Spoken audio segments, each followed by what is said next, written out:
Hello and welcome. Thank you very much for joining me today. My name is Mike Marinas. I am your chiropractor, and today I have with me Robyn Tacon, who is a physio from Hope Studio. How are you doing? Good, thank you. And you, Mike? I'm not too bad. I'm always happy to have a colleague on the line with this kind of thing so we can talk through interesting things and we can get some good information out, and also I can learn something. I'm always keen to try and learn something. Yes. Well, thank you for having me. I agree. Likewise. Wonderful. So today, what we want to talk about is the topic of tummy time. And tummy time is one of those things that I think as a new parent, it's a buzzword, you hear it, and you go, I'll give it a shot, but maybe you're not exactly sure why you're doing it or how you're supposed to do it. So I want to break those things down today for moms and dads. So first of all, we're going to talk about what makes doing tummy time so important. Perfect. So, from our point of view as a pediatric physio, the tummy time is really important for a number of things. And I'm going to use the correct wording, but I will explain it as need be. So one of the main things it starts with is the development of active extension. So when the baby's born, they're stuck in something we call physiological flexion, typically from the prenatal period. And just working against gravity and active extension is one of the first things that starts with, okay? We go into head and neck control, and with that comes mobility through the whole spine, specifically the cervical and thoracic, and then later on the lumbar spine curves develop as well. The lateral righting reactions develop, proprioceptive input through the whole anterior side of the body, which is really important for later full proprioceptive, what's the word I'm looking for? Essentially knowing where your body is, and that helps with the development of everything later on. Active neck rotation is a big one because baby's trying to lift up and then clear to look towards whatever he or she might be looking at. And that in turn then helps with our head shaping and the shape of the skull, which is obviously going to help with brain development as well. Development of shoulder stability is specifically obviously important later for upper limb and fine motor control.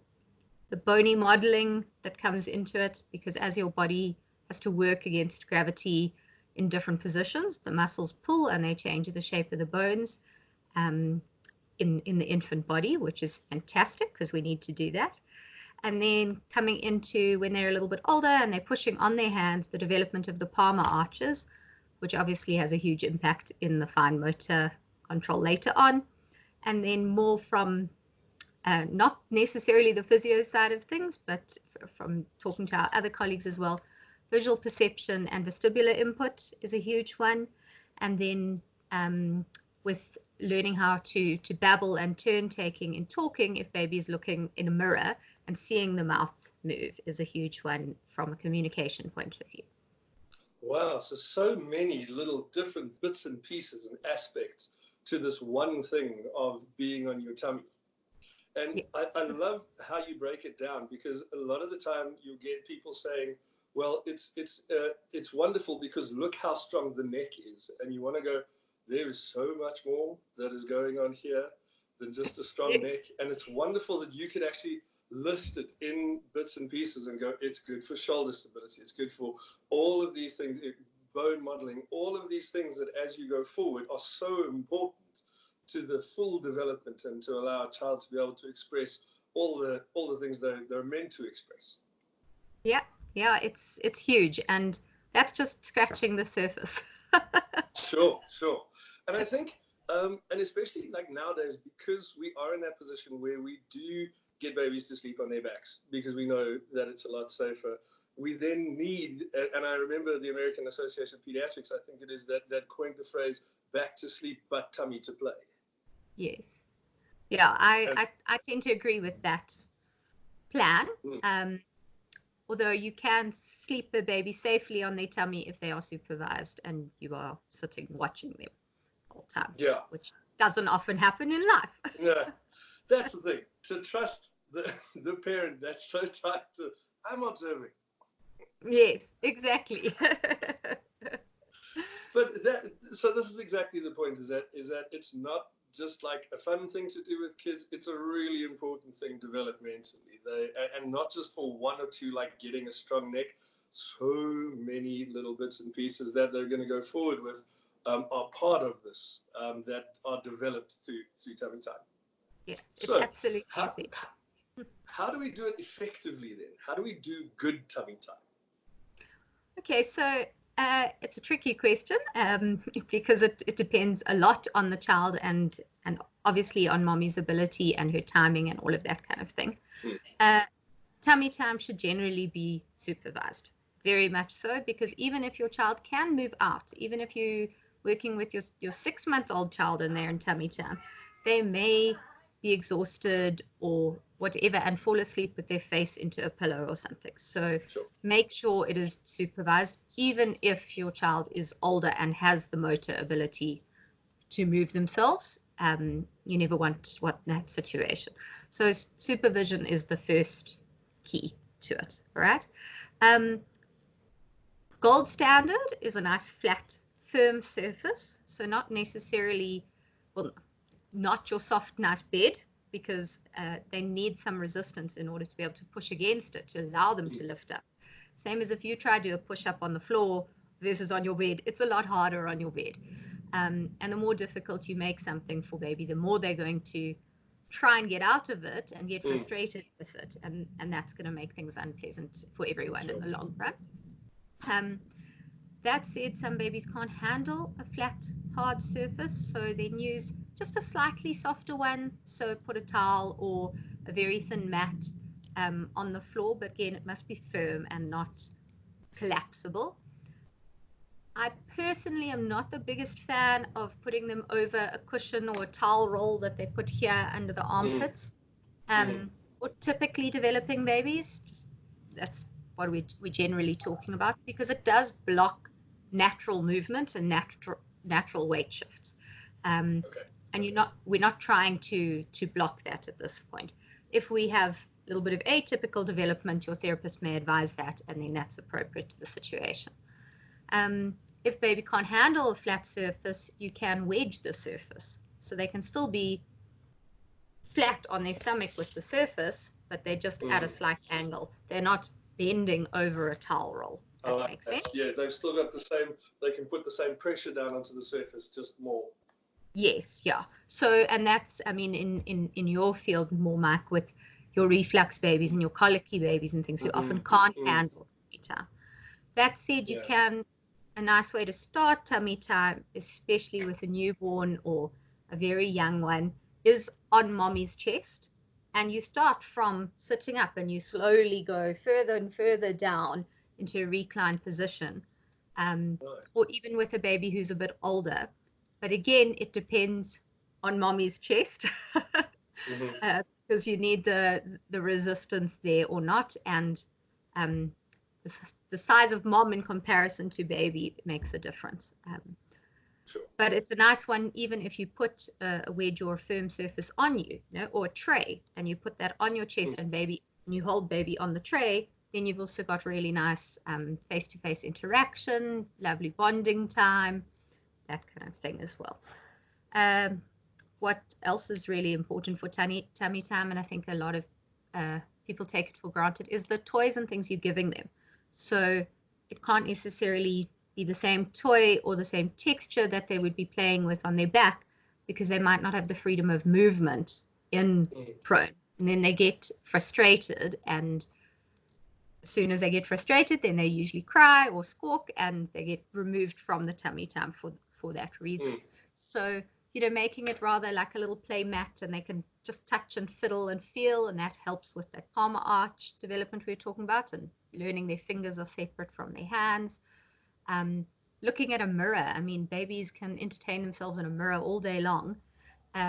Sometimes it helps with that, though, just to have a small mirror with a little foam boundary around it in case they face plant onto it, because you don't want them to crack the mirror and have an injury that way.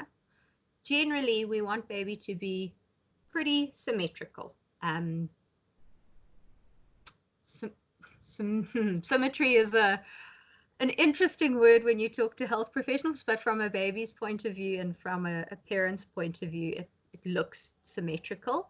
If your baby has a preference to always keeping one leg out, or they're always bending the one way, then you need to be concerned about that and just rather have it checked out. Does that make sense? What have I left out, or answers you would like more on? No, I really do like that. I think starting with safety is the most important, because if we're going to do it, we need to be safe. I think doing it to your specifications between you and your own baby is really important as well, because generic advice is just that. It's completely generic, and it might not work for you, and then you go home as a parent to go, I'm not doing this correctly. No, it's just that, as you said, there might be some sort of issue or something, and a therapist might be able to lead you through that, but it's not just one way. There are many, many ways to get around this to get that same type of mobility, same kind of stability out of a child. And I love how much you emphasize the parent inside this whole idea of tummy time. Tummy time is not just lie on your tummy, I'm going to go make coffee and I'll be back and you do your thing. It's a bonding time. There's so much motor skill that's being developed, and at the same time cognitive skill. The two are very linked, so you have to link those two. So I think you've made fantastic points, and I really love doing the little story around the glass as well. I think that's brilliant, because that may stop one or two big bad problems. Exactly. Yes. From happening. Okay, the other thing I want to know, and we talked about as well, which I think you've really opened my eyes to as well, is that tummy time is not just tummy time for every baby. They're all going to be slightly different, and at different ages, they should be expected to do different amounts of tummy time. It's not just one as they pop out. It's all the way the same up to a year. So different age bands are going to be able to perform at different levels. Definitely. And again, they should be able to perform. Again, it's about reading your baby's cues and understanding baby, and not often as moms, we put our own anxiety of, they're uncomfortable, I never want them to cry, never want them to be upset, onto it. And so they're removed from tummy time early on. But I mean, safely it's watching baby signs, okay? Constantly dropping their head, they're getting tired, starting to fuss in the face. If they move around and they're finding things a little bit difficult and they and they can't move their arms and stuff, see if maybe you can help them just clear an arm slightly and carry on with it for a while, instead of just removing them completely. That said, when we do move them out of tummy time, we shouldn't just be picking them up. We should be trying to roll them out, or facilitating a normal movement to get them out of it, because that's the way they start to learn, how do I move around. So I mean, from babies in neonatal ICU who are usually born premature or who have other complications going on, we already start positioning babies on their tummy with the help of a few rolled up towels and things like that, up to an hour a day in 10 to 15 minute intervals, obviously supervised with the nurse, and they have all the attachments on at that time. So I mean, from birth, when you take your baby home at full term, start on a minimum of an hour a day and slowly try and push it up, but in those brackets, never an hour in one big shot. That is going to be way too much for them.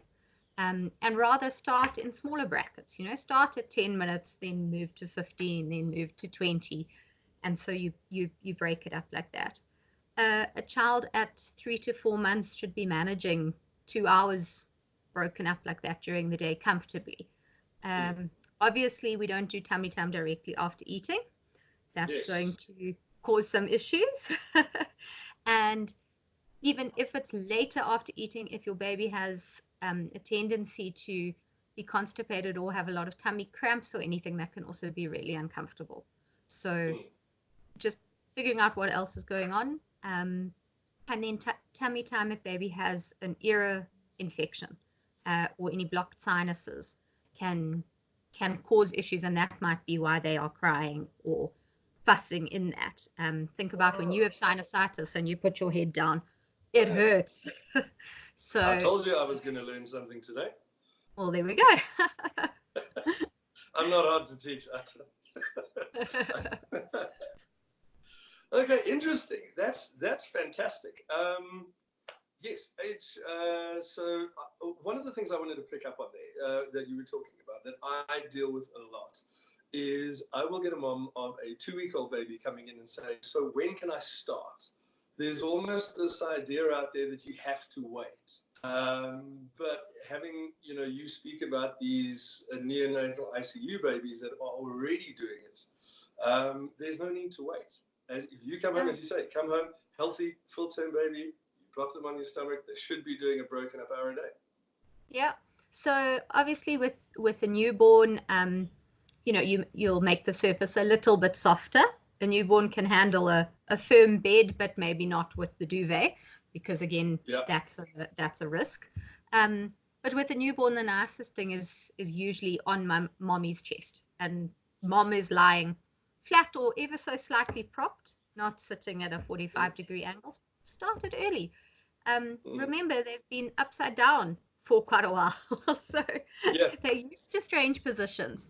And if we don't get them back towards those strange positions fast enough, that's when they learn, oh no, I must be upright all the time. Okay, I get you. Yeah. Wonderful info. Last thing I want to ask you, how do we know that there's a problem? How do we know that tummy time's not progressing the way that it should and we need to seek a bit of help? Okay, so there's a couple of different things from there. Obviously, from the medical point of view, if you're seeing vomiting with tummy time, or just your reflux markers, gagging and the swallowing, if baby's lips turn blue or their face changes, their color drops, that kind of thing, you definitely need to seek medical advice or come and see you with that. From a movement point of view, so there's a couple of things that we just teach parents to watch out for generally. One of the big ones is as soon as baby's learning to laterally weight shift, which 3 to 4 months they're already kind of starting when they're on their tummy. It's not a very full weight shift, and there's often not much reaching happening there, active reaching. Everything is still a bit involuntary at that point. Is depending on where the back of their head points is where the weight should be going onto, and that side of their trunk should be in an elongated position and the other side shortening. Okay, so I'll try to give you a bit of an example. So if I move my head that way and I'm looking off there, then this side should get longer and that side should bend. And it's very slight in a little one. If I look like this and I do this, then I'm leaning my weight onto the same side as I'm trying to look at, which means I can't reach and get there. So that normal weight shifting pattern and the weight shift that goes with the elongation, the easiest thing is the back of the head must point to the longer side and the face side must be shorter, because that's the arm that would be doing the reach. And that goes through all the ages. So that's from early on until 8, 9, 10 months. If baby's still lying flat on their tummy, we still want to see the same thing. The same thing in crawling, where if they're playing in a crawling position, which is tummy time at much older. If we see a big marker is at 4 months old, so at 4 months they should be able to do a symmetrical roll from their back to their tummy actively, which means they're holding their knees or their feet and they can get over, to their side. But if they're on their tummy, you still want symmetry in that body. So you don't want always one side a bit shorter or one arm a bit different or one leg a bit different. You want, if you were to draw a line down the middle, you could fold them and they would match. So you really want that symmetry in tummy time at 4 months is a big one. At 6 months, from tummy time, they should be able to actively roll with extension onto their backs. Beforehand, it's all just kind of a fall over with gravity, but this one is a planned, I can go. And they should also be starting to pivot. So if they're here, then I can move a little bit this way. and move a little bit that way, and my legs will follow me. So if they're not doing that, those are the two big ones. We really need to look for help. Yeah. Then we need to look for a little bit of help and help them move, get that stuff down, because it might look small now, because it is small now, but that means that the bigger stuff doesn't lie on top of that then properly, and all those learned activities now don't stack the way that they should, and then you end up all of a sudden with a problem where you're dealing with an adult where you're trying to fix instead of grow properly. Exactly. And a lot of our adult aches and pains come from our muscle and bony development way back when, and all this movement is doing that, and we need to be able to correct it as early as possible, and hopefully before too. Yeah, absolutely. I think that's one of the things I always cling to working with children, is that if you've got an adult, their structure kind of tells them what function they're allowed to have, but with kids, the function that they have allows them their structure for later. So it's so important to get that function correct so they can have a good structure for later.